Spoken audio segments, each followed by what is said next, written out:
Hi all, welcome to Toss Academy. നമ്മൾ കഴിഞ്ഞ കുറച്ച് സെറ്റ് എക്സാമിന്റെ ക്വസ്റ്റ്യൻ പേപ്പർ ഒന്ന് അനലൈസ് ചെയ്ത് കഴിഞ്ഞാൽ റിപ്പീറ്റഡ് ആയിട്ട് സെയിം ക്വസ്റ്റ്യൻസ് ചോദിക്കുന്നതേ ഇല്ല. പകരം ഒരു സ്പെസിഫിക് ഏരിയ കൺസിഡർ ചെയ്തുകൊണ്ട് അതിൽ നിന്ന് ധാരാളം ക്വസ്റ്റ്യൻസ് വരാറുണ്ട്. അതായത് ഓരോ യൂണിറ്റിൽ നിന്നും ഈ ഒരു സ്പെസിഫിക് ആയിട്ടുള്ള ഏരിയയിൽ നിന്നുമായിരിക്കും ക്വസ്റ്റ്യൻസ് ചോദിക്കാൻ സാധ്യതകൾ. അപ്പോൾ സെറ്റ് ബോട്ടണി എക്സാമിന് യൂഷ്വലി വരുന്ന ഏരിയാസിൽ നിന്നുമുള്ള ഫ്യൂ ക്വസ്റ്റ്യൻസ് ആണ് നമ്മൾ ഈ വീഡിയോയിൽ ഡിസ്കസ് ചെയ്യുന്നത്. നമുക്ക് വീഡിയോയിൽ ക്വസ്റ്റ്യനും അതുപോലെ തന്നെ ചില ഇമ്പോർട്ടന്റ് ഏരിയാസും കൺസിഡർ ചെയ്യാം. അതിനു മുമ്പ് നമുക്ക് എല്ലാവർക്കും അറിയാവുന്നത് പോലെ തന്നെ ഇത്തവണയും ടോസ് അക്കാഡമിയുടെ ടെലിഗ്രാം ഗ്രൂപ്പ് ആക്റ്റീവ് ആണ്. സെറ്റ് ഓറിയന്റഡ് ആയിട്ടുള്ള ഡെയിലി ക്വിസുകൾ കണ്ടക്ട് ചെയ്യുന്നുണ്ട്. സോ എല്ലാവരും ക്വിസ് അറ്റൻഡ് ചെയ്യുക. അതിനായിട്ട് ടെലിഗ്രാം ഗ്രൂപ്പ് ജോയിൻ ചെയ്യുക. ടെലിഗ്രാം ഗ്രൂപ്പിന്റെ ലിങ്ക് നമുക്ക് കമന്റ് ബോക്സിൽ പ്രൊവൈഡ് ചെയ്യുന്നതായിരിക്കും. ആൻഡ് നമുക്ക് വീഡിയോയിൽ ബാക്കി കാര്യങ്ങൾ ഡിസ്കസ് ചെയ്യാം. നമുക്ക് യൂണിറ്റ് 1 വെച്ചിട്ട് സ്റ്റാർട്ട് ചെയ്യാം. യൂണിറ്റ് 1 നമ്മൾ ഏത് മോഡ്യൂൾ എടുത്താലും അതിൽ വളരെ ഇമ്പോർട്ടന്റ് ആയിട്ട് വരുന്ന ഒരു കോൺസെപ്റ്റ് ആണ് ജനറൽ ക്യാരക്ടേഴ്സ് എന്ന് പറയുന്നത്. അതിപ്പം ഫൈക്കോളജി ആയാലും മൈക്കോളജി ആയാലും bryophytes, pteridophyte, gymnosperms, bacteria and even virus എടുത്താലും ജനറൽ ക്യാരക്ടേഴ്സ് വളരെ ഇമ്പോർട്ടന്റ് ആണ്. നമുക്ക് ഈ ജനറൽ ക്യാരക്ടർ എന്ന് പറയുന്ന കോൺസെപ്റ്റിൽ നിന്നൊരു ക്വസ്റ്റ്യൻ ഡിസ്കസ് ചെയ്യാം. So the question is, in which habitat would you most likely find endolytic algae? Endolytic algae ഏത് ഹാബിറ്റാറ്റിലാണ് ധാരാളമായി കാണുന്നത് എന്നുള്ളതാണ് ക്വസ്റ്റ്യനിൽ ചോദിച്ചിട്ടുള്ളത്. Option A deep ocean water, option B coral reefs, option C is within rocks or other substrates and option D is floating on the water surface. നമ്മൾ ആദ്യത്തെ option നോക്കിയാൽ deep ocean water. അപ്പോൾ ഓഷ്യനിൽ കോമൺ ആയിട്ട് കാണുന്ന ആൽഗകളാണ് നമ്മുടെ marine forms. Marine form ആൽഗകളാണ് ഓഷ്യനിൽ കാണുന്നത്. വേറെ coral reefs എടുത്തു കഴിഞ്ഞാൽ ഇവിടെ വരുന്നത് കോറലൈൻ ആൽഗെ എന്ന് പറയുന്ന കാറ്റഗറിയാണ്. കോറലൈൻ ആൽഗെ ബേസിക്കലി റെഡ് ആൽഗകളാണ്. ആൻഡ് അതിൽ എക്സാമ്പിൾ നമ്മൾ ഒരെണ്ണം പറയുവാണെങ്കിൽ ദാറ്റ് ഇസ് സൂസാന്തിയല്ല. ആൻഡ് നൗ നമ്മൾ അടുത്തത് ഓപ്ഷൻ നോക്കുവാണെങ്കിൽ within rocks or other substrate, അത് നമുക്ക് പറയാം that is the endolithic forms. Endolithic ആൽഗകളാണ് within rocks or other substrates കാണുന്നത്. What is endo? Endo means അകത്ത്, അതായത് വിത്തിൻ കാണുന്നതാണ്. അപ്പൊ വിത്തിൻ റോക്സ് അല്ലെങ്കിൽ സബ്സ്ട്രേറ്റിൽ പ്രസന്റ് ആയിട്ട് വന്നവരാണ് ഈ പറയുന്ന എൻഡോലിറ്റിക് ആൽഗകൾ.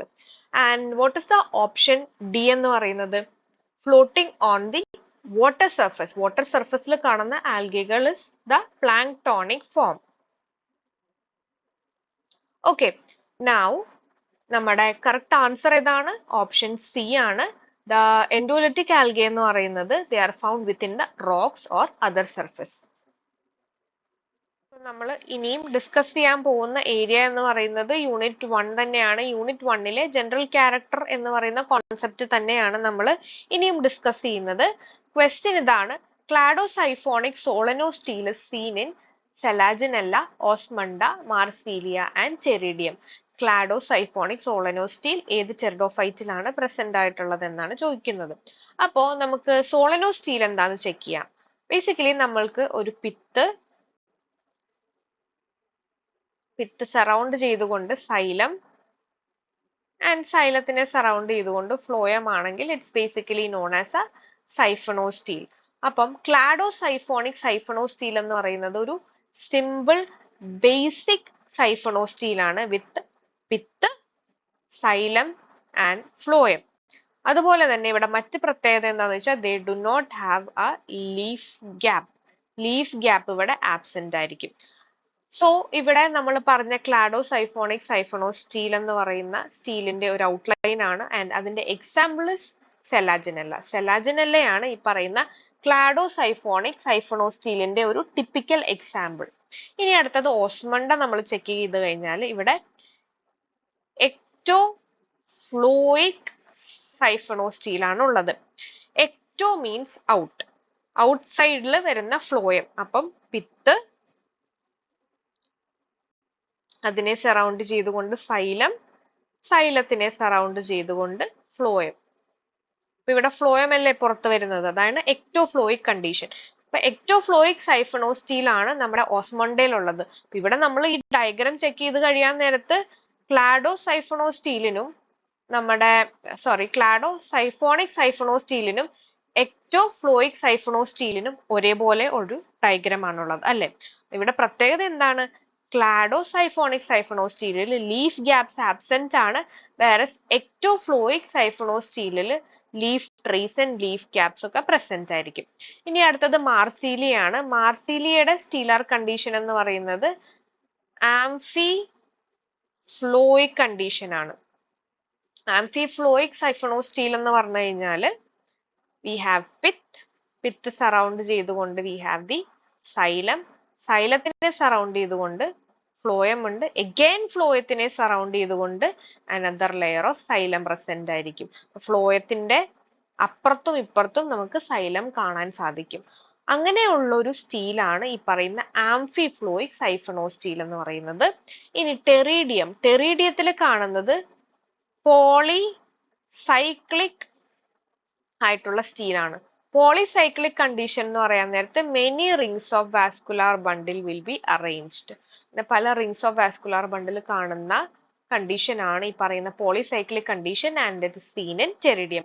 നമ്മുടെ ക്വസ്റ്റ്യനിൽ ചോദിച്ചിട്ടുള്ളത് ക്ലാഡോസൈഫോണിക് സൈഫണോസ്റ്റീൽ ആണ് and it is present in Selaginella. So the correct answer is option A. Unit 1-ൽ നിന്നുള്ള ജനറൽ ക്യാരക്ടറിസ്റ്റിക് ബേസ്ഡ് ക്വസ്റ്റ്യൻ ആണ് നമ്മൾ ഇനിയും കൺസിഡർ ചെയ്യുന്നത്. Crossotheca has been described as the microsporangia bearing member of Bennettitales, Lyginopteris, Williamsonia and Wielandiellaceae. നമ്മൾ ഇവിടെ consider ചെയ്യാൻ നേരത്ത് ബേസിക്കലി ഈ പറയുന്ന ക്രോസോത്തിക്ക എന്ന് പറയുന്നത് ഒരു റീപ്രൊഡക്റ്റീവ് സ്ട്രക്ചർ ആണ്, A fertile organ that bears microsporangia. അതായത് മെയിൽ റീപ്രൊഡക്റ്റീവ് സ്ട്രക്ചർ ആണ് ക്രോസോത്തിക്ക എന്ന് പറയുന്നത്. ആൻഡ് ഈ ക്രോസോത്തിക്ക ബേസിക്കലി കാണുന്നത് നമ്മുടെ ലൈജിനോപ്റ്റെറസ് എന്ന് പറയുന്ന ഒരു fossil പ്ലാന്റിലാണ്.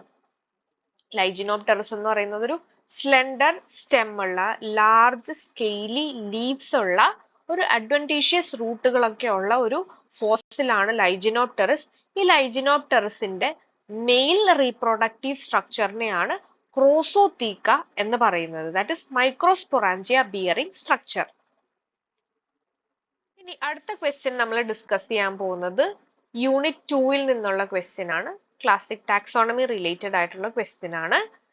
X is A selected as a type specimen when no holotype was indicated at the time of publication. അപ്പൊ പബ്ലിക്കേഷന്റെ സമയത്ത് ഹോളോടൈപ്പ് ആബ്സെന്റ് ആണ്. ആ സമയത്ത് നമ്മൾ ഒരു സ്പീഷീസിനെ പബ്ലിഷ് ചെയ്യാൻ യൂസ് ചെയ്യുന്ന ടൈപ്പ് സ്പെസിമെനിനെ എന്ത് പറയും? So we have lectotype, neotype, isotype and paratype. So first and foremost നമുക്ക് ടൈപ്പ് സ്പെസിമെൻ എന്താണെന്ന് അറിയണം. ടൈപ്പ് സ്പെസിമെൻ എന്ന് പറയുന്നത് ഒരു ഹെർബേറിയം ആണ്. ഈ ഹെർബേറിയം യൂസ് ചെയ്തിട്ടാണ് നമ്മൾ ഒരു ന്യൂ സ്പീഷീസിനെ എക്സ്പ്ലെയിൻ ചെയ്യാനായിട്ട് അല്ലെങ്കിൽ ലോകത്തെ അറിയിക്കാനായിട്ട്, ഇപ്പൊ ഞാനൊരു പുതിയ സ്പീഷീസിനെ കണ്ടുപിടിച്ചു, ആ സ്പീഷീസിനെ ഞാൻ അറിയിക്കുവാണ്, അതായത് പബ്ലിഷ് ചെയ്യുവാണ് it is A new species എന്ന്. അതിന് വേണ്ടിയിട്ട് ഞാൻ അതിന്റെ ഹെർബേറിയം യൂസ് ചെയ്തിട്ടാണ് പബ്ലിഷ് ചെയ്യുന്നത്. അതിനെയാണ് നമ്മൾ ടൈപ്പ് സ്പെസിമെൻ എന്ന് പറയുന്നത്. അപ്പം ആദ്യം നമ്മൾ അറിയേണ്ടത് ഒരു ഹോളോടൈപ്പ് എന്ന് പറഞ്ഞാൽ എന്താണെന്നുള്ളതാണ്. ഹോളോടൈപ്പ് എന്ന് പറയുന്നത് ഇപ്പൊ ഞാൻ പുതിയൊരു സ്പീഷീസിനെ എക്സ്പ്ലെയിൻ ചെയ്യുവാണ് അല്ലെങ്കിൽ പബ്ലിഷ് ചെയ്യുവാണ്. ഈ ഒരു ന്യൂ സ്പീഷീസിനെ ഞാൻ എക്സ്പ്ലെയിൻ ചെയ്യുവാണ്. എക്സ്പ്ലെയിൻ ചെയ്യാൻ വേണ്ടിയിട്ട് ഞാൻ ഹെർബേറിയം ഉണ്ടാക്കണമല്ലോ. അപ്പൊ അതിനു വേണ്ടി ഞാൻ പുതിയൊരു സ്പീഷീസിനെ മൂന്നാറിൽ നിന്നാണ് ഐഡന്റിഫൈ ചെയ്തതെന്ന് വിചാരിക്കുക. അപ്പൊ ഞാൻ മൂന്നാർ പോയി ആ പ്ലാന്റിനെ കളക്ട് ചെയ്തു, അതിനെ ഡ്രൈ ചെയ്ത് ഒരു ഹെർബേറിയം ആക്കി ഞാൻ പബ്ലിഷ് ചെയ്യുവാണെങ്കിൽ അതിനെയാണ് ഹോളോടൈപ്പ് എന്ന് പറയുന്നത്. പബ്ലിഷ് ചെയ്യാൻ യൂസ് ചെയ്ത ഹെർബേറിയത്തിനെയാണ് ഹോളോടൈപ്പ് എന്ന് പറയുന്നത്. അപ്പോ ഈ ഹോളോടൈപ്പിന്റെ ഡ്യൂപ്ലിക്കേറ്റ്സിനെ നമ്മൾ ഓൾറെഡി കൺസ്ട്രക്ട് ചെയ്തിട്ടുണ്ട്. അതായത് സെയിം ലൊക്കാലിറ്റി, അതായത് മൂന്നാറിൽ നിന്ന് തന്നെ സെയിം ടൈമിൽ സെയിം പ്ലാന്റിൽ നിന്നോ അല്ലെങ്കിൽ അതിന്റെ അടുത്ത് തന്നെ പല ഡിഫറെന്റ് സെയിം ജീനസ് അല്ലെങ്കിൽ സെയിം സ്പീഷീസിലെ പ്ലാന്റ് ഉണ്ടെന്ന് വിചാരിക്കാം. അതിൽ നിന്നും ഞാൻ എടുത്തോണ്ട് വന്നു, സെയിം ലൊക്കാലിറ്റിയിൽ നിന്നും സെയിം സ്പീഷീസിന്റെ തന്നെ പ്ലാന്റിനെ എടുത്തിട്ട് ഞാൻ ഹെർബേറിയം ഉണ്ടാക്കി, ഡ്യൂപ്ലിക്കേറ്റ്സ് ഓഫ് ഹോളോടൈപ്പ് ഉണ്ടാക്കി വെച്ചിട്ടുണ്ട്. എന്തെങ്കിലും നഷ്ടപ്പെട്ടു പോയാൽ, ഹോളോടൈപ്പ് നഷ്ടപ്പെട്ടു പോയാൽ ഈ പറയുന്ന ഡ്യൂപ്ലിക്കേറ്റ്സിനെ യൂസ് ചെയ്യാൻ വേണ്ടിയിട്ടാണ് ഇങ്ങനെ ഉണ്ടാക്കിയിരിക്കുന്നത്. And duplicate of holotype is known as isotype. Isotype ആയി. ഇനി അടുത്തത് നമ്മൾ പ്രിപ്പയർ ചെയ്യുന്നത് എന്താണ്? പാരാടൈപ്പ് ആണ്. പാരാടൈപ്പ് എന്താണ്? ഈ പറയുന്ന ഹോളോടൈപ്പ് നമ്മൾ പറയുവാണ്. ഇപ്പം എനിക്ക് ഒരു പബ്ലിഷ് ചെയ്യണം, ഒരു ന്യൂ സ്പീഷീസിനെ പബ്ലിഷ് ചെയ്യണമെങ്കിൽ ഞാൻ അതിനെ ഹെർബേറിയം യൂസ് ചെയ്യില്ലേ? അതിനെയാണ് ഹോളോടൈപ്പ് എന്ന് പറയുന്നത്, ഒറിജിനൽ ഹെർബേറിയം. ഇത് ഒരു പ്ലാന്റിൽ നിന്ന് എടുക്കാൻ നേരത്ത് ആ പ്ലാന്റിന്റെ ഒരു ബ്രാഞ്ചിൽ ഫ്ലവറും മറ്റൊരു ബ്രാഞ്ചിൽ ഫ്രൂട്ടും ആയിരിക്കും ഉണ്ടാവുന്നത്. അങ്ങനെ ഒരു കേസിൽ നമുക്ക് ഒറ്റ ഹെർബേറിയം കൊണ്ട് നമുക്ക് എക്സ്പ്ലെയിൻ ചെയ്യാൻ പറ്റില്ല, ഒരു ന്യൂ സ്പീഷീസിനെ പബ്ലിഷ് ചെയ്യാൻ പറ്റില്ല. അപ്പൊ നമ്മൾ രണ്ട് ഹെർബേറിയം യൂസ് ചെയ്യും. അപ്പം രണ്ടിലോ രണ്ടിലധികമോ ഹെർബേറിയം യൂസ് ചെയ്തിട്ട് നമ്മൾ ഒരു സ്പെസിമെനിനെ പബ്ലിഷ് ചെയ്യാൻ നേരത്തെ എക്സ്പ്ലെയിൻ ചെയ്യുന്നുണ്ട്, അല്ലെങ്കിൽ ടൈപ്പ് സ്പെസിമെൻ ആയിട്ട് യൂസ് ചെയ്യുന്നുണ്ട് എങ്കിൽ അതിനെ നമ്മൾ പറയുന്ന പേരാണ് പാരാടൈപ്പ്. ഹോളോടൈപ്പിന്റെ കൂടെ എക്സ്ട്രാ ആയിട്ട് നമ്മൾ മറ്റ് ഹെർബേറിയം കൂടെ യൂസ് ചെയ്തിട്ടായിരിക്കും എക്സ്പ്ലെയിൻ ചെയ്യുന്നത്. അപ്പൊ ഈ പറയുന്ന മറ്റ് ഹെർബേറിയങ്ങളെ പറയുന്ന പേരാണ് പാരാടൈപ്പ്. ഇനി അടുത്തത് ലെക്ടോടൈപ്പ് ആണ്. ലെക്ടോടൈപ്പ് എന്ന് പറഞ്ഞു കഴിഞ്ഞാല് നമ്മുടെ ഹോളോടൈപ്പ് നഷ്ടപ്പെട്ടു പോയി, ഹോളോടൈപ്പ് മിസ്സിംഗ് ആണ്, അല്ലെങ്കിൽ ഹോളോടൈപ്പ് നഷ്ടപ്പെട്ടു പോയെങ്കിൽ നമ്മൾ എന്താ ചെയ്യുന്നതെന്ന് വെച്ചാല് ഈ പറയുന്ന ഐസോടൈപ്പിൽ നിന്നോ അല്ലെങ്കിൽ പാരാടൈപ്പിൽ നിന്നോ സ്പെസിമെൻ എടുത്തിട്ട് നമ്മൾ ഈ പറയുന്ന ജീനസിനെ അല്ലെങ്കിൽ സ്പീഷീസിനെ എക്സ്പ്ലെയിൻ ചെയ്യാൻ യൂസ് ചെയ്യും. ടൈപ്പ് സ്പെസിമെൻ ആയിട്ട് യൂസ് ചെയ്യുന്നതിനെയാണ് ലെക്ടോടൈപ്പ് എന്ന് പറയുന്നത്. ഇനി അടുത്തത് വി ഹാവ് ദി നിയോടൈപ്പ്. നിയോടൈപ്പ് എന്ന് പറഞ്ഞു കഴിഞ്ഞാൽ ഈ പറയുന്ന ഹോളോടൈപ്പ് നഷ്ടപ്പെട്ടു പോയി, അതിനുശേഷം നമുക്ക് എന്താ പറയാ, ഈ പറയുന്ന ഐസോടൈപ്പും ഇല്ല പാരാടൈപ്പും ഇല്ല എന്നാണെങ്കിൽ ഏതെങ്കിലും ഒരു സ്പെസിമെനിൽ നിന്നും നമ്മൾ ഈ പറയുന്ന ടൈപ്പ് സ്പെസിമെൻ ആയിട്ട് കളക്ട് ചെയ്ത ഏതെങ്കിലും ഒരു സ്പെസിമെനെ യൂസ് ചെയ്തിട്ടാണ് ഈ നമ്മൾ ജീനസിനെ എക്സ്പ്ലെയിൻ ചെയ്യുന്നതെങ്കിൽ അതിനെ നിയോടൈപ്പ് എന്ന് പറയും. അപ്പൊ ഹോളോടൈപ്പ് എന്ന് പറഞ്ഞാൽ ഒറിജിനൽ സ്പെസിമെൻ, അതുപോലെ തന്നെ ഹോളോടൈപ്പിന്റെ ഡ്യൂപ്ലിക്കേറ്റിനെയാണ് ഐസോടൈപ്പ് എന്ന് പറയുന്നത്. ഒന്നിൽ അധികം ഹെർബേറിയം യൂസ് ചെയ്തിട്ടാണ് നമ്മൾ ഒരു ജീനസിനെ പബ്ലിഷ് ചെയ്യുന്നത് അല്ലെങ്കിൽ സ്പീഷീസിനെ പബ്ലിഷ് ചെയ്യുന്നതെങ്കിൽ അതിൽ വരുന്ന സ്പെസിമെനുകളെ നമ്മളെ പാരാടൈപ്പ് എന്ന് പറയും. ഇനി നമുക്ക് ഹോളോടൈപ്പ് നഷ്ടപ്പെട്ടു പോയെങ്കിൽ നമ്മൾ ഐസോടൈപ്പിൽ നിന്നോ പാരാടൈപ്പിൽ നിന്നോ എടുത്തിട്ടാണ് നമ്മൾ ജീനസിനെ അല്ലെങ്കിൽ സ്പീഷീസിനെ പബ്ലിഷ് ചെയ്യുന്നതെങ്കിൽ അതിനെ ലെക്ടോടൈപ്പ് എന്ന് പറയും. ആൻഡ് ഇൻ കേസ് ഈ പറയുന്ന ഹോളോടൈപ്പും പാരാടൈപ്പും സിൻടൈപ്പും ലെക്ടോടൈപ്പും ഇല്ലെങ്കിൽ ഏതെങ്കിലും ഒരു സ്പെസിമെൻ എടുത്തിട്ട് നമ്മൾ പബ്ലിഷ് ചെയ്യാൻ ഉദ്ദേശിക്കുന്ന പ്ലാന്റിന്റെ ഏതെങ്കിലും ഒരു സ്പെസിമെൻ എടുത്തിട്ടാണ് ഈ പറയുന്ന പബ്ലിഷ് ചെയ്യുന്നതെങ്കിൽ അതിനെ നിയോടൈപ്പ് എന്ന് പറയും. അപ്പൊ നമ്മുടെ ക്വസ്റ്റ്യനിൽ ചോദിച്ചിട്ടുള്ളത് എന്താണ്? നോ ഹോളോടൈപ്പ് ഇസ് പ്രസന്റ് ആണെങ്കിൽ നമ്മൾ എന്തിനെ ടൈപ്പ് സ്പെസിമെൻ ആയിട്ട് എടുക്കും? അപ്പൊ നമുക്ക് ഹോളോടൈപ്പ് ആബ്സെന്റ് ആണെങ്കിൽ ഐസോടൈപ്പിൽ നിന്നോ പാരാടൈപ്പിൽ നിന്നോ എടുത്തിട്ട് നമ്മൾ എക്സ്പ്ലെയിൻ ചെയ്യുന്നതിനെയാണ് ലെപ്റ്റോടൈപ്പ് എന്ന് പറയുന്നത്. Here the answer is option A.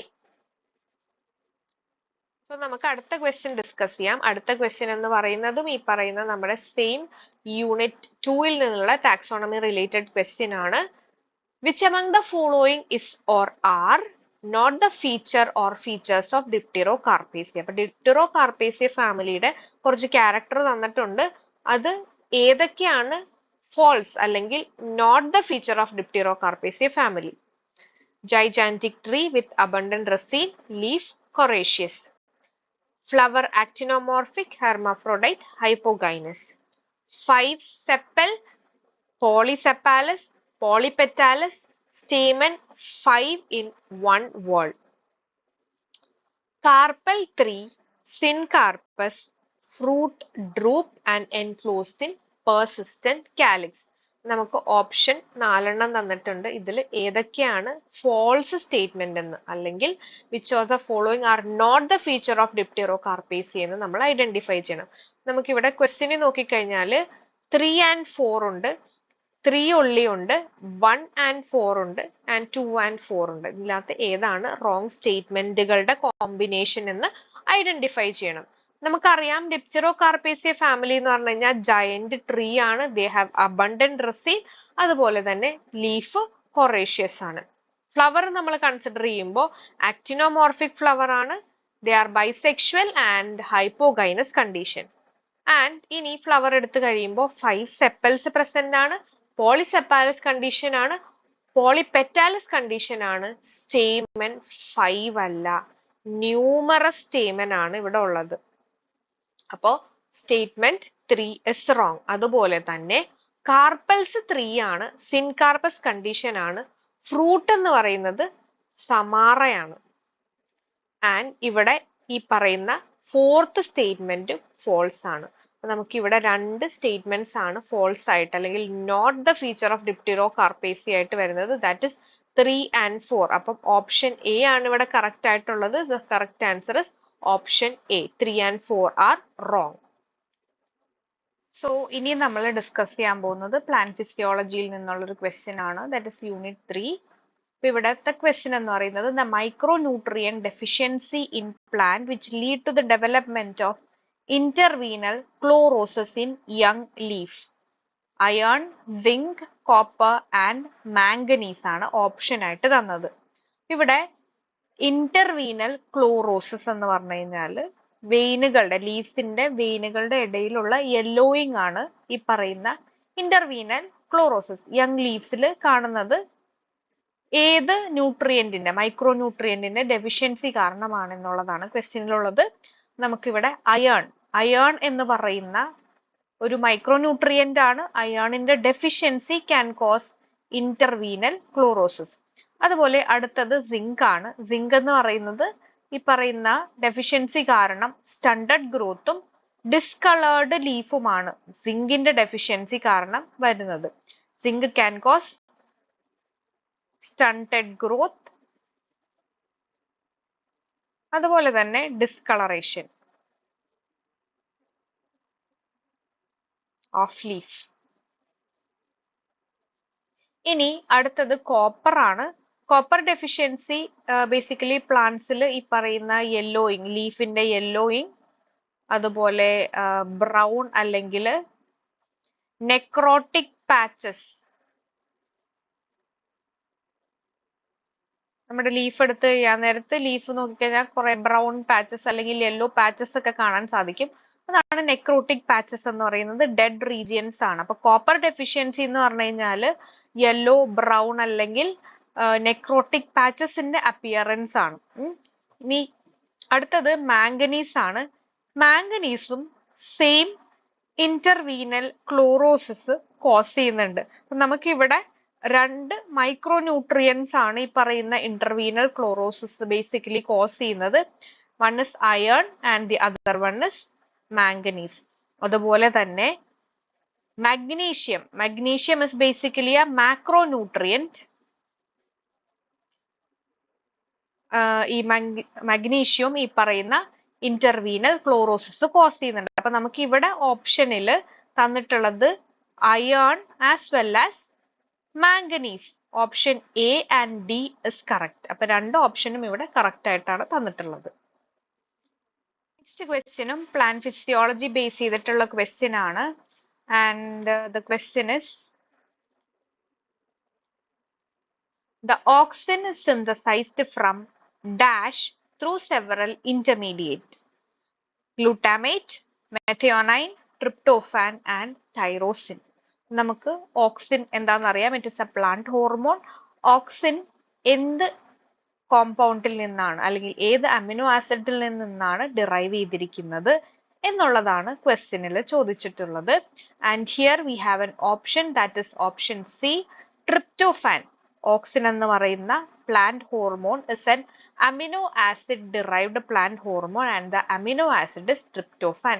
Tryptophan derived hormone ആണ് ഓക്സിൻ. അതുപോലെ തന്നെ നമ്മൾക്ക് വേറൊരു അമിനോ ആസിഡ് ഡിറൈവ്ഡ് ആയിട്ടുള്ള ഒരു പ്ലാന്റ് ഹോർമോൺ ഉണ്ട്, that is ethylene. And ethylene is derived from methionine. Methionine amino ആസിഡിൽ നിന്നാണ് എത്തിലീൻ ഡിറൈവ് ചെയ്തിരിക്കുന്നത്. ഇവിടെ ക്വസ്റ്റ്യനിൽ ഓക്സിൻ ആണ് തന്നിട്ടുള്ളത്. So here we have the correct answer as option C. Auxin is synthesized from tryptophan through several intermediate. So നമുക്ക് next question discuss ചെയ്യാം. Unit 3-ലെ ബയോകെമിസ്ട്രി എന്ന് പറയുന്ന ഏരിയയിൽ നിന്നാണ് അടുത്ത ക്വസ്റ്റ്യൻ. Which among the following is or are examples of aldohexose? Aldohexose എന്ന് പറഞ്ഞാൽ ബേസിക്കലി മോണോസാക്കറൈഡ് തന്നെയാണ്. അപ്പൊ ഇവരുടെ പ്രത്യേകത എന്താണ്? ആൽഡിഹൈഡ് ഗ്രൂപ്പ് ആയിരിക്കും ഫങ്ഷണൽ ഗ്രൂപ്പ് ആയിട്ട് വരുന്നത്. അതായത് ആൽഡിഹൈഡ് ഗ്രൂപ്പ് ബേസിക്കലി CHO ഗ്രൂപ്പാണ് ഇവരുടെ ഫങ്ഷണൽ ഗ്രൂപ്പ് ആയിട്ട് വരുന്നത്. ആൻഡ് ഹെക്സോസ് എന്ന് പറഞ്ഞു കഴിഞ്ഞാൽ the 6 carbon molecule, 6 carbon molecule with aldehyde or CHO group as a functional group ഏതൊക്കെയാണെന്നാണ് ചോദിച്ചിട്ടുള്ളത്. Option A glucose, B mannose, C galactose and all of these ആണ് ഓപ്ഷൻ ഡി ആയിട്ട് വരുന്നത്. നമ്മൾ കൺസിഡർ ചെയ്യാൻ നേരത്ത് ഗ്ലൂക്കോസിനും മാനോസിനും ഗാലക്ടോസിനും ഈ പറയുന്ന ആൽഡിഹൈഡ് ഗ്രൂപ്പാണ് ഫങ്ഷണൽ ഗ്രൂപ്പായിട്ട് വന്നത്. അതുപോലെ തന്നെ 6 കാർബൺ കോമ്പൗണ്ടുകളാണ് അല്ലെങ്കിൽ 6 കാർബൺ ആറ്റം ഉള്ള മോളിക്യൂൾസ് ആണ് ഈ പറയുന്ന ഗ്ലൂക്കോസും മാനോസും ഗാലക്ടോസും. So they can be consider as a aldohexose. So ഇവിടുത്തെ ആൻസർ എന്ന് പറയുന്നത് ഓപ്ഷൻ ഡി ആണ്. Option D is the correct answer. All of the above are aldohexose. നമുക്ക് അടുത്ത ക്വസ്റ്റ്യൻ ഡിസ്കസ് ചെയ്യാം. അടുത്ത ക്വസ്റ്റ്യൻ എന്ന് പറയുന്നത് യൂണിറ്റ് 4-ൽ നിന്നാണ്. മോളിക്കുലാർ സെൽ ബയോളജി റിലേറ്റഡ് ആയിട്ടുള്ള ക്വസ്റ്റ്യൻ ആണ്. Identify the histone protein which act as a linker between nucleosome core particle when DNA is wrapped around a single nucleosome core particle. Nucleosome model based question ആണ്. അപ്പോ ഇവിടെ പറഞ്ഞിട്ടുള്ളത് എന്താന്ന് വെച്ചാൽ ഒരു single ന്യൂക്ലിയോസോം core particle എടുത്തു കഴിഞ്ഞാൽ single molecule of nucleosome core particle എടുത്താൽ അതിൽ ചുറ്റി വരുന്ന DNA ഉണ്ട്. DNA is wrapped around the nucleosome core particle. അപ്പൊ ഈ DNA അടുത്ത ന്യൂക്ലിയോസോമിനെ കവർ ചെയ്യുന്നതിന് മുമ്പ് it is locked by a histone protein. ഏതാണ് ആ ഹിസ്റ്റോൺ പ്രോട്ടീൻ എന്നാണ് ചോദിച്ചിട്ടുള്ളത്. Or it is known as a linker histone protein. H1, H2A, H2B and H3. അപ്പൊ നമ്മൾക്ക് ആദ്യം ഈ ന്യൂക്ലിയോസോം മോഡലിൽ വരുന്ന ഈ ഹിസ്റ്റോൺ ഒക്ടാമർ ഏതെല്ലാമാണെന്ന് അറിയണം. അപ്പോൾ നമ്മളൊരു ക്രൊമാറ്റിനെ കൺസിഡർ ചെയ്യുമ്പോൾ ആ ക്രൊമാറ്റിൻ 4 ഹിസ്റ്റോൺ ഒക്ടാമർ ആയിട്ടാണ് പ്രസന്റ് ആയിട്ടുള്ളത്. അപ്പോൾ and these histone octamers are H2A, H2B, H4 and H3. ഇതിന്റെ എല്ലാത്തിന്റെയും ഒരു പെയർ ഉണ്ടാവും. H2A, H2B, H4 and H3. അങ്ങനെ 8 എണ്ണമുള്ള ഹിസ്റ്റോൺ പ്രോട്ടീൻ ആണ്. അതുകൊണ്ടിട്ടാണ് അതിനെ ഒക്ടാമർ, ഹിസ്റ്റോൺ ഒക്ടാമർ എന്ന് പറയുന്നത്. ഇനി ലിങ്കർ DNA ഉണ്ട്. ലിങ്കർ DNA എന്ന് പറഞ്ഞാൽ എന്താണ്? A long stretch of DNA ആണ്. അതെന്താ ചെയ്യുന്നത്? ന്യൂക്ലിയോസോം കോർ പാർട്ടിക്കിളിനെ ലിങ്ക് ചെയ്യും. ഇവിടെ ഒരു കോർ പാർട്ടിക്കിളിനെ കവർ ചെയ്തുകൊണ്ട് DNA ഉണ്ട്. ഇനി അഡ്ജസന്റ് ആയിട്ടുള്ള അടുത്ത കോർ പാർട്ടിക്കിളിനെ ലിങ്ക് ചെയ്തുകൊണ്ടിട്ട് ഈ DNA പോകും. അങ്ങനെ ഈ പറയുന്ന നമ്മുടെ ഹിസ്റ്റോൺ പ്രോട്ടീനുകളെ H2A, H2B, H4 ആൻഡ് H3നെ കവർ ചെയ്തുകൊണ്ട് നമുക്ക് DNA ഉണ്ട്. ആൻഡ് ഇനി ഈ DNA എക്സ്റ്റെൻഡ് ചെയ്തിട്ട് അടുത്ത ഒക്ടാമറിലേക്ക് പോകും. അതിനു മുമ്പ് ഈ പോകുന്നതിന് മുമ്പ് ഈ DNA-നെ ലോക്ക് ചെയ്യാൻ വേണ്ടിയിട്ട് അനദർ ഹിസ്റ്റോൺ പ്രോട്ടീൻ ഉണ്ട്. അതിനെയാണ് നമ്മൾ H1 പ്രോട്ടീൻ എന്ന് പറയുന്നത്. H1 എന്ന് പറയുന്നത് എന്താണ്? ലിങ്കർ DNA-നെ ബൈൻഡ് ചെയ്തുകൊണ്ട് വരുന്ന ഒരു പ്രോട്ടീൻ ആണ് H1 protein. So here we have the answer as option A. A is the answer. So നമുക്ക് അടുത്ത ക്വസ്റ്റ്യൻ ഡിസ്കസ് ചെയ്യാം. യൂണിറ്റ് 4-ലെ മോളിക്കുലാർ ബയോളജി ബേസ്ഡ് ക്വസ്റ്റ്യൻ ആണ്. The enzyme which is responsible for unwinding the DNA helix during replication. DNA polymerase, helicase, ligase and topoisomerase. വളരെ simple ആയിട്ടുള്ള question ആണ്. DNA polymerase enzyme എന്ന് പറയുന്നത് ന്യൂക്ലിയോടൈഡുകളെ add ചെയ്യാൻ വേണ്ടിയിട്ടും DNA ചെയിൻ റെപ്ലിക്കേറ്റ് ചെയ്യാൻ വേണ്ടിയിട്ടുമാണ് use ചെയ്യുന്ന ഒരു എൻസൈം. ഇനി ഹെലിക്കേസ് എൻസൈം ആണ് നമ്മുടെ ഡബിൾ ഹെലിക്സിനെ അൺവൈൻഡ് ചെയ്യാൻ വേണ്ടി വരുന്ന ഒരു എൻസൈം. ലൈഗേസ് എന്ന് പറഞ്ഞാൽ എന്താണ്? നമ്മുടെ നിക്ക് DNA-ൽ വരുന്ന നിക്ക് ജോയിനിങ്ങിന് വരുന്ന എൻസൈം ആണ് ligase enzyme. Topoisomerase super coils remove ചെയ്യാൻ വരുന്ന ഒരു എൻസൈം ആണ് ടോപ്പോ ഐസോമറൈസ് എൻസൈം. അപ്പൊ ഇവിടെ നമുക്ക് അൺവൈൻഡിങ് ഡബിൾ ഹെലിക്സിന് വരുന്ന എൻസൈം ഏതാണെന്ന് ചോദിച്ചാൽ that is option B, helicase enzyme. നമ്മൾ അടുത്തത് ഡിസ്കസ് ചെയ്യാൻ പോകുന്നത് യൂണിറ്റ് 5 എക്കോളജിയിൽ നിന്നുള്ള ഒരു ക്വസ്റ്റ്യൻ ആണ്. Which of the following does not belong to Hardy Weinberg principle? Frequency remain fixed through generation, used algebraic equation, allele frequency varies from species, gene pool remains constant. അപ്പോൾ Hardy Weinberg law എന്ന് പറയുന്നത് basically explain ചെയ്യുന്നത് എന്താണെന്ന് വെച്ചാൽ ഒരു large പോപ്പുലേഷന്റെ gene pool constant ആയിരിക്കും even generation after generation. എപ്പോഴാണ് ആ കണ്ടീഷൻ വരുന്നത്? പല external factors like mutation, natural selection, അതുപോലെ തന്നെ ജനറ്റിക് ഡ്രിഫ്റ്റ്, ഇങ്ങനത്തെ എക്സ്റ്റേണൽ അല്ലെങ്കിൽ എവല്യൂഷണറി ഫോഴ്സസ് ആബ്സെന്റ് ആണെങ്കിൽ നമ്മുടെ ഹാർഡി-വീൻബർഗ് ലോ ഫോളോ ചെയ്തുകൊണ്ട് വരും. അതായത് generation after generation gene pool constant ആയിരിക്കും, അവരുടെ അലീലിക് അതുപോലെ തന്നെ ജീനോട്ടിപ്പിക് ഫ്രീക്വൻസിയും ഫിക്സ്ഡ് ആയിരിക്കും even generation after generation when mutation, selection, genetic drift ഒക്കെ ആബ്സെന്റ് ആണെങ്കിൽ. അതുപോലെ തന്നെ ഹാർഡി-വീൻബർഗ് ഇക്വേഷൻ ബേസിക്കലി ഒരു algebraic equation ഫോളോ ചെയ്യുന്നുണ്ട്. That is P plus Q is equal to 1 എന്ന് പറയുന്ന ഇക്വേഷനും ഫോളോ ചെയ്യുന്നുണ്ട്. ഇനി ഇവരിലെ allelic frequency varies from species. ഇവിടെ ഈ ഒരു സ്റ്റേറ്റ്മെന്റ് റോങ് ആണ്. Allelic frequency does not differ between species. അതായത് according to Hardy Weinberg law frequency of a population is always fixed, അല്ലെങ്കിൽ ഒരു പോപ്പുലേഷന്റെ ഫ്രീക്വൻസി എപ്പോഴും കോൺസ്റ്റന്റ് ആയിരിക്കും when there is no evolutionary force existing. അതായത് മ്യൂട്ടേഷൻ നടക്കുന്നില്ല, നാച്ചുറൽ സെലക്ഷൻ നടക്കുന്നില്ല, സെലക്റ്റീവ് മേറ്റിംഗ് നടക്കുന്നില്ല, ജനറ്റിക് ഡ്രിഫ്റ്റ് അതായത് ഇമിഗ്രേഷൻ, മൈഗ്രേഷൻ ഒന്നും നടക്കുന്നില്ല എങ്കിൽ, അതുപോലെ തന്നെ സ്പീസിയേഷൻ ഒന്നും നടക്കുന്നില്ല എങ്കിൽ അവിടെ ഹാർഡി-വീൻബർഗ് ലോ ഫോളോ ചെയ്യുന്നുണ്ട്. ഇവരുടെ അലീലിക് ഫ്രീക്വൻസി എപ്പോഴും കോൺസ്റ്റന്റ് ആയിരിക്കും ഫ്രം ഡിഫറെന്റ് സ്പീഷീസ്.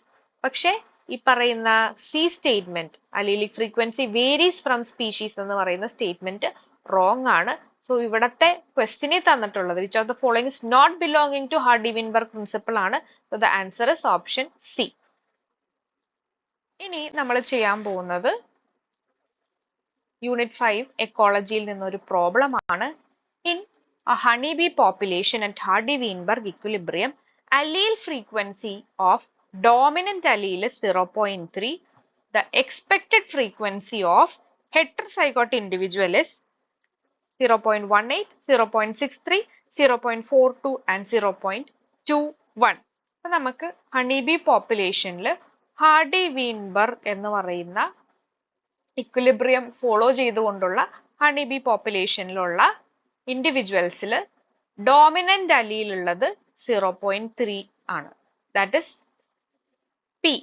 ഇനി റെസസീവ് അലീൽ നമുക്ക് എങ്ങനെ കണ്ടുപിടിക്കാം? P plus Q is equal to 1 എന്ന് പറയുന്ന ഫോർമുലയിൽ നമുക്ക് അപ്ലൈ ചെയ്യാം. 0.3 plus Q is equal to 1, then q is equal to 0.7. അപ്പൊ റെസസീവ് അലീലിന്റെ ഫ്രീക്വൻസി ആണ് 0.7. ഇനി ഹെട്രോസൈഗോട്ടിന്റെ ഫ്രീക്വൻസി കണ്ടുപിടിക്കണം എന്നാണെങ്കിൽ that is capital A small A എന്ന് പറയുന്നത് 2pq, അതായത് 2 into 0.3 into 0.7 that is equal to 0.42. അപ്പോൾ ഹെട്രോസൈഗോട്ട് ഇൻഡിവിജ്വൽസിന്റെ ഫ്രീക്വൻസി എത്രയാണ്? 0.42. So the correct answer is option C. So നമ്മൾ ഇനി ഡിസ്കസ് ചെയ്യാൻ പോകുന്നത് യൂണിറ്റ് 6ൽ നിന്നും, അതായത് പ്ലാന്റ് ഡിസീസ് ആൻഡ് മാനേജ്മെന്റ് എന്ന് പറയുന്ന മോഡ്യൂളിൽ നിന്നുള്ള ക്വസ്റ്റ്യൻ ആണ്. White fly is associated with few diseases തന്നിട്ടുണ്ട്. Powdery mildew of rubber, leaf spot of mango, yellow vein mosaic disease of okra and red rust of tea. ഈ powdery mildew of rubber എന്ന് പറയുന്നത് ഒരു fungal disease ആണ്. അതുപോലെ തന്നെ leaf spot of mango എന്ന് പറയുന്നത് bacteria as well as fungal disease. Fungus can cause ഈ പറയുന്ന leaf spot of mango. Yellow vein mosaic disease എന്ന് പറയുന്നത് ഒരു വൈറൽ ഡിസീസ് ആണ്. It is caused by virus. Red rust of tea is caused by a green algae. So നമ്മളിവിടെ consider ചെയ്യാൻ നേരത്ത് ഈ പറയുന്ന വൈറസിനെ ട്രാൻസ്ഫർ ചെയ്യാൻ വേണ്ടിയിട്ടാണ് വി നീഡ് എ വെക്ടർ. ആ വെക്ടർ ആണ് basically one infected plant to a healthy പ്ലാന്റിലേക്ക് വൈറസിനെ ട്രാൻസ്ഫർ ചെയ്യുന്നത്. And here the white fly is the vector of the virus. അപ്പോ നമ്മുടെ yellow vein mosaic disease of ഒക്രയാണ് ബേസിക്കലി ഈ വൈറ്റ് ഫ്ലൈ അസോസിയേറ്റഡ് ആയിട്ട് വരുന്നത്. The correct answer is option C. നമ്മൾ കഴിഞ്ഞ കുറച്ച് സെറ്റ് എക്സാംസ്, അതായത് സെറ്റ് പേപ്പർ ടു ബോട്ടണിയുടെ എക്സാംസ് അനലൈസ് ചെയ്യുവാണെങ്കിൽ നമുക്ക് കാണാൻ സാധിക്കുന്നത് റിപ്പീറ്റഡ് ക്വസ്റ്റ്യൻസ് തീരെയില്ല അല്ലെ. പക്ഷെ ഏരിയാസ്, റിപ്പീറ്റഡ് ഏരിയാസ് കോമൺ ആയിട്ട് വരുന്നുണ്ട്. യൂണിറ്റ് 1 കൺസിഡർ ചെയ്യുവാണെങ്കിൽ ഇപ്പൊ diversity of life form 1 general characters, economic importance, അതുപോലത്തെ കാര്യങ്ങളൊക്കെ സ്ഥിരമായിട്ട് ചോദിക്കുന്ന ഏരിയാസ് ആണ്. അപ്പം റിപ്പീറ്റഡ് ഏരിയാസ് ആണ് കൂടുതലും വരുന്നത്. അപ്പൊ അങ്ങനെ റിപ്പീറ്റഡ് ഏരിയാസിൽ നിന്നുള്ള കുറച്ച് ക്വസ്റ്റ്യൻസ് ആണ് നമ്മൾ ഇന്ന് ഡിസ്കസ് ചെയ്തത്. എല്ലാവരും നന്നായിട്ട് തന്നെ പ്രിപ്പയർ ചെയ്യുക. And that's all for now. നിങ്ങൾക്ക് എന്തെങ്കിലും ഡൗട്ട് ഉണ്ടെങ്കിൽ കമന്റ് ചെയ്യുക. Okay, thank you.